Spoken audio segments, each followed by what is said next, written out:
At for today's merienda nga pala, gagawa tayo ng homemade kwek-kwek.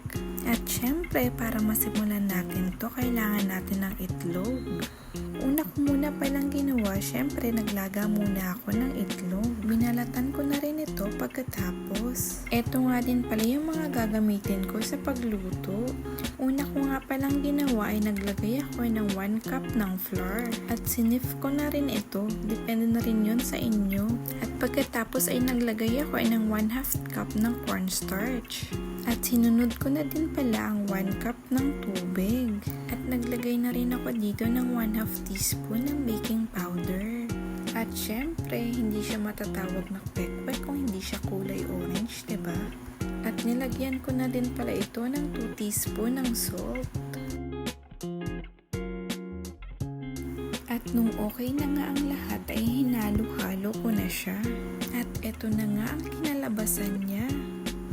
O diba, itsura pa lang sobrang nakakapaglaway na. Nangangamoy food trip na naman kasi. At dahil nga kakaunti lang na itlog ang nakuha namin sa farm, hinati-hati ko na lang siya.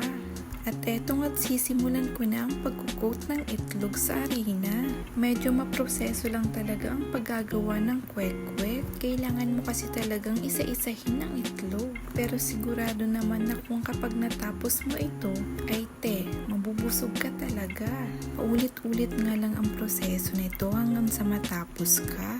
At dito na nga tayo sa finale. Syempre, kailangan muna nating mga moy kwek-kwek bago tayo makakain nito. O diba, tignan nyo naman, hindi pa siya tapos pero sobrang takam na talaga ako dito. Sa wakas, hindi na ako mabibitin kumain ng kwek-kwek. Kapag nasa labas kasi, mga 3 o 4 na peraso lang ang kaya ng budget ko. Charis. At pagkatapos nga ng paghihirap ko, eto na talaga. Masasatisfy ko na naman ang cravings ko. At tignan nyo naman, first time kong gumawa ng kwek-kwek at masasabi ko talagang na perfect ko siya. Mabubusog ko na naman ito ang mga alaga ko sa tiyan. Natakam ko na naman ba kayo? O siya, hanggang dito na lang muna. Mabalo sa panonood.